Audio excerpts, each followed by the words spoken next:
이동관 이제 후보죠. 후보에 대해서 두 가지 이슈를 점검해서 첫 번째 이슈는 지금 공영방송 이사들을 바꿔서 사장을 교체하려는 시도를 하고 있어요. 물론 지금 이동관 특보는 아직 임명은 안 되고 있는 상황이고, 그다음 네. 김효재 지금 대행이 그런 행동을 하고 있어요.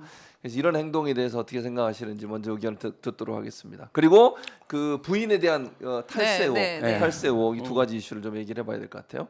누가 먼저 얘기하시겠어요? 그러니까 우리나라에 인재가 저는 그렇게도 없습니까? 뭐 윤석열 대통령 정치 초보고 그동안 검살 시절만 오랫동안 해서 공무원만 오래 해서 뭐 인재가 많이 없는지 모르겠습니다만 본인이 대선 후보 시절에 뭐라고 얘기했습니까? 자기는 이런 뭐 친분 관계 상관없이 능력대로 뽑겠다, 능력대로 선발하겠다 했는데 뭐 그거 다 새빨간 거짓말인 거 저희가 매일매일 확인하고 있죠.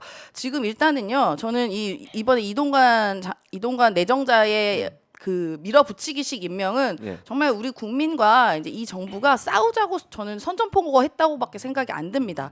국민의 대다수가 특히나 요새 글로리 문제도 있었고요. 최근에 서희초등학교 문제도 있어서 학폭과 이런 그 갑질, 교사에 대한 갑질 문제가 굉장히 큰 이슈고 매우 예민한 문제입니다. 근데 이 모든 거 다 갖고 있지 않습니까? 이동관 후보자의 가족이.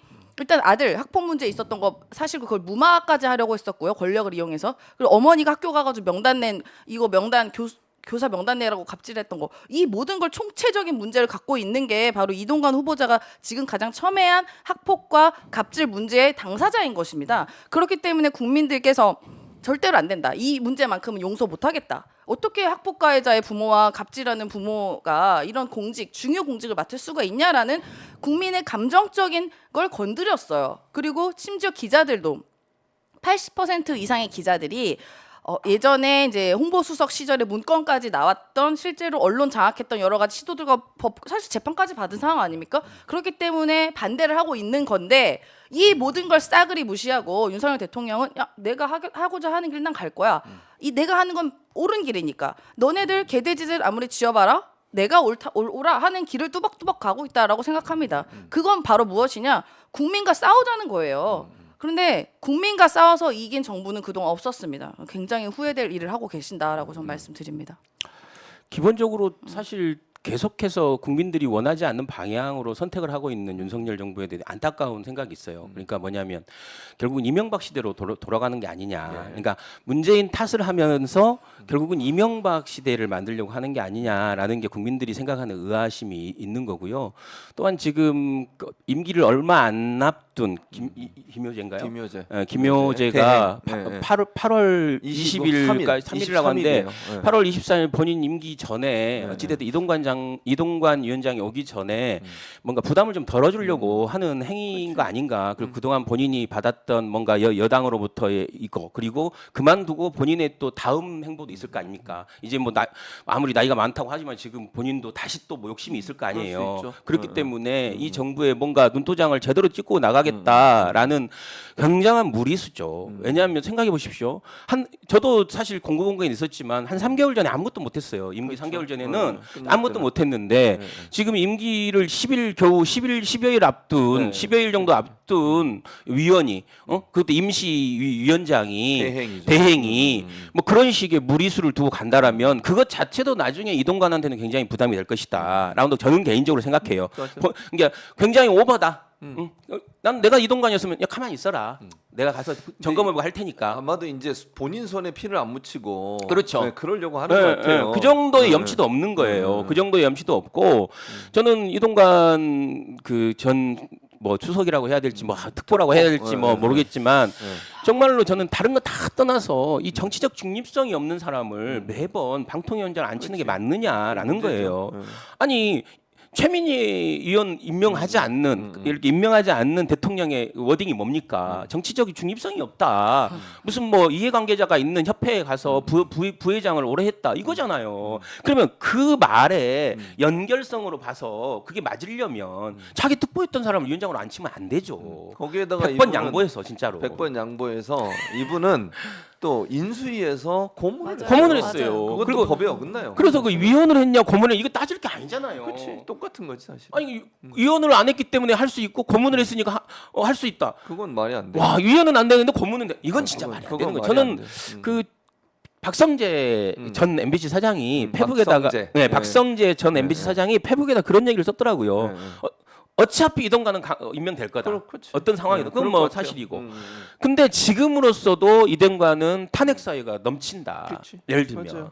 그래서 임명되자마자 야당이 정말로 역풍 운운하지 말고 바로 탄핵시켜라. 그래서 일부에서 나오는 얘기가 지금 이제 그 얘기잖아요. 그 임명을 하지 말고 그러면 추천을 해야 국회에서 2명을 지금 네. 국민의힘 1명, 민주당 1명 본회의를 통과해야 되는데 민주당이 다수 의석이니까 네. 본회의를 통과를 안 시키면 네. 2명 임명을 못 해요. 네. 대통령이 아무리 임명하고 싶어도. 네. 네. 그럼 2명만 남잖아요. 네. 이동관 그다음에 지금 지금 이상인 두 사람만. 대통령 추천. 근데 그 두 사람 이제 마음대로 할 거 아니에요. 네, 독재처럼. 네. 그걸 그렇게 놔두고 두고? 그다음에 탄핵을 시키자 이런 주장이 있거든요. 어떻게 생각하세요?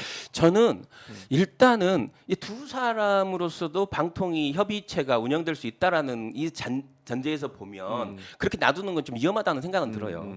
그래서 저는 최민희와 우리 쪽 두 사람을 임명시켜서 네. 내부의 정보나 내부의 이야기들이 풍부하게 좀 나올 수 있게. 왜냐하면 임명을 되면 회의 자체를 빼먹을 수는 없잖아요. 알려는 줘야 할 거 아니에요.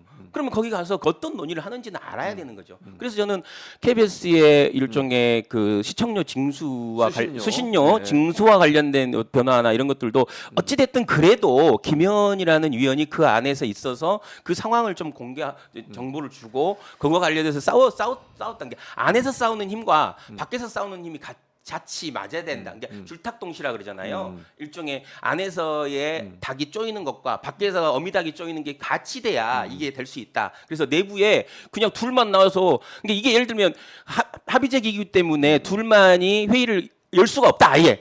라고 이게 명확하게 있으면 안 되는데 그렇지 않다는 거잖아요. 둘도 그렇잖아요. 회의를 하고 의결을 할 수 수 있다는 있어요. 거잖아요. 그러면 임명을 해야 된다. 그리고 이참에 최민희까지 같이 임명할 수 있도록 어떻게든 정치력을 발휘해야 된다. 그래서 3대2 정도는 만들어 놔야 된다라는 거고 또한 이게 지금 잘 안 될 수밖에 없는 게 당사자, 또한은 하지 최민희 시간이 없어. 당사자가 빨리 원치를 하자. 안 해요. 오케이. 본인이 빨리 어찌됐든 해야 된다라고 생각하고 본인이 강하게 이제 얘기하기 때문에 저는 그 안은 굉장히 좀 우리가 좀 밀릴 수 있는 안이다. 그래서 임명할 수 있도록 최민희까지 임명할 수 있도록 해야 된다. 네, 충분히 설명이 됐어요. 근데 그만 끝났어요. 1분 남았어요. 아니 이렇게 슈퍼챗 1분. 이렇게 슈퍼챗 나눴다고 이렇게 탐험하시는 겁니까? 그게 아니고 말이 에? 많아요. 아, 기본적으로 어마이뉴스 이런 매체였습니까? 내가 한 동어 거예요. 반복이야, 동어 반복.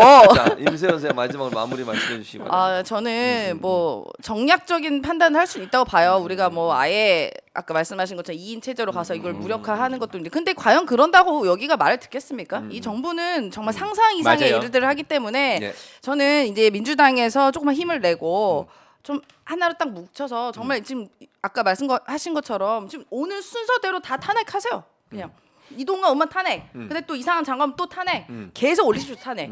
지겨울도록 올려야 됩니다. 계속 그래야 탄핵을 해야 된다. 그래야 국민들도 이게 마음이 풀리지. 야당이 그나마 이제 우리가 상권 분립에서 그나마 희망을 가져볼 수 있는 게 지금 입법부밖에 없지 않겠습니까? 예. 그러면은 이 야당이 또 숫자도 많잖아요. 예. 그러면 할 수 있는 모든 걸 다 해야죠. 그 역풍 안 붑니다. 국민들께서 지금 60% 이상이 윤석열 대통령에 대한 모든 말과 행동과 모든 국정 운영에 대해서 반대를 갖고 있어요. 반대의 마음을. 저는 그 마음을 이용해서 지금 이동관 내정자에서 어느 누가 찬성을 하겠습니까? 예를 들어 뭐 해고염수 퍼먹을 수 있는 분이나 바이든 날리면 들리는 사람 말고는 누가 그걸 찬성을 합니까? 그러면은 올린 대로 탄핵 올리세요. 또 왔어. 또 올려. 네가 죽나 내가 죽나 한 상태로 그런 마음가짐 좀 싸워달라라고 말씀드립니다. 예.